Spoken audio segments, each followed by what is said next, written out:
Blog मध्ये स्वागत आहे. हा आणि माझा घेवडा बघा तुम्ही. मी खाली लावून करते.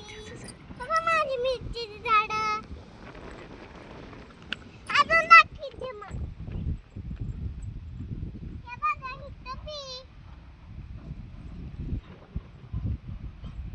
हे बघा इथं बी. किती आहे ती मिरच्याची झाडं तुमची? तुमच्याकडे मिरचीची झाडं आहेत का? घेवडा झाडे आहेत? नक्की सांगा. कमेंट करून नक्की सांगा. कमेंट करून नक्की सांगा. सबस्क्राईब करा. लाईक करा, लाईक करा. सबस्क्राईब करा.